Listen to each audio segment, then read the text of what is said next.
বৃদ্ধ মানুহবিলাকৰ এখেত গাঁওবুঢ়া আছে গাঁওবুঢ়া দৰমহা বঢ়াবলৈ কোনে লাগি আছে আপোনালোকৰ গাঁওবুঢ়া দৰমহা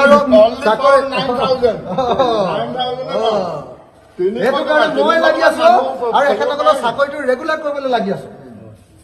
অংগনবাদী কৰ্মী সহায়িকা কোনে লাগি আছে বৃদ্ধ পেঞ্চন 250 টকা নহয় বৃদ্ধ পেঞ্চন 3000 কৰিব লাগিব বুলি এবাৰো বিধানসভাত ধৰিছো সিএমে কৈছে মই সব বৃদ্ধ পেঞ্চন পোৱা মানুহবিলাকক অৰুণোদয় দি দিম 1250 টকা মই কৈছো নহয় 3000 কৰক তেতিয়াহ'লে অৰুণোদয় আপুনি 3000 কৰক মই কৈছো যে অৰুণোদয় আধাক দিলে নহ'ব সবকে অৰুণোদয় দি দিয়ক হে আপুনি ব্ল্যাকমেইল কৰি অৰুণোদয় দিম তেতিয়া বিজেপিক ভোট দিব লাগিব এইবিলাক নহ'ব অসমৰ টকা সবকে দি দিয়ক মহিলা যিমান আছে সবকে অৰুণোদয় দি দিয়ক হে দি এই অৰুণোদয়টো অলপ পইচাটো বঢ়াই দিয়ক 1250 টকাত একো নাপায় বৃদ্ধ পেঞ্চন মই কৈ আছো যে 250 টকাত এটা হৰলিক্সে কিনিবলৈ নাপায় 1 কেজি হয় নহয় এই বৃদ্ধ পেঞ্চনটো শিৱসাগৰলৈ আনিবলৈ গ'লে বেটেৰী ৰিক্সাখনত অহা যোৱা কৰি পৰঠা এটা খাই দিলে তাত থাকি আহে গোটেই 1 টকাও নাহে হয় নে নহয় সেইটো বঢ়াবলৈ কৈ আছো হা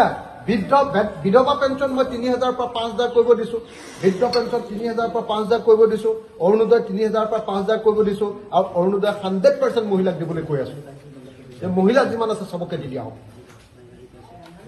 হা ৰান্ধনী কিনিৰ কাৰণে লাগি আছো আশা কৰ্মী কিনিৰ কাৰণে লাগি আছো আকৌ আশা কৰ্মী ৰান্ধনী বাদ দিয়ক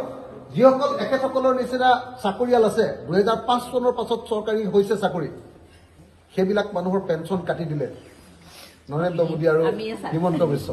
তেওঁলোকৰ পেঞ্চনৰ কাৰণে মই লাগি আছো অহা 3 তাৰিখে মই আকৌ পেঞ্চনৰ কাৰণে নটিচ দিছো সিএমক আকৌ থিয় কৰি মই এবাৰ সুধিম যে আপুনি পেঞ্চনটো আগৰ পুৰণি পেঞ্চনটো সবক কৰ্মচাৰীক দিবনে নিদিয়ক কক আকৌ 3 তাৰিখে মোৰ হেৰি আছে নটিচ আছে ওবিসি ওল্ড পেনশন এটিটো ওল্ড পেনশন বুলি কয় ওল্ড পেনশন স্কিম ওপিএস হা এতিয়া নিউ পেনশন স্কিমত দিছে পেনশনে নাপায় তেওঁলোকে গোটেই জীৱনটো চাকৰি কৰিলে পেঞ্চন নাপালে কি কৰি খাব যিকেইটা 2 নম্বৰ কৈ পইচা গোটাই থৈছে সেইকেইটা খাব পাৰিব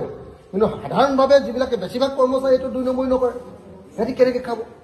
সেইটো কাৰণে লাগি আছো গতিকে আপোনালোকৰ বিধায়কজনে অসমৰ প্ৰত্যেকটো প্ৰশ্ন অসমৰ প্ৰত্যেকটা পথাৰত পানী যোগান দিব লাগিব এইটো প্ৰশ্ন বেলেগ কোনো কৰা নাই 100% পথাৰত পানী যোগান 100% পথাৰৰ মানুহৰ ঘৰত খোৱা পানী যোগান সব প্ৰশ্নবিলাক এটা এটাকে ধৰো কাৰণে মানে মোক দেখিলেই সিহঁতি মাথাটো গৰমে উঠি যায় দেখিছে না সঁচাকে চাই নে নাচায় হে মোবাইলটোত এনে নাচ চাই থাকিলে হ'ব নেকি ৰিল চাই থাকিলে হ'ব নেকি মোবাইলটোত ৰাজনীতিৰ বিষয় চাইব লাগিব ৰাজনীতিটোৱে গোটেই জীৱনটো নিয়ন্ত্ৰণ কৰি দিয়ে হে মই কৈ আছো যে অসমৰ প্ৰত্যেক ঘৰ মানুহৰ ঘৰবিলাক পকা কৰি দিব লাগিব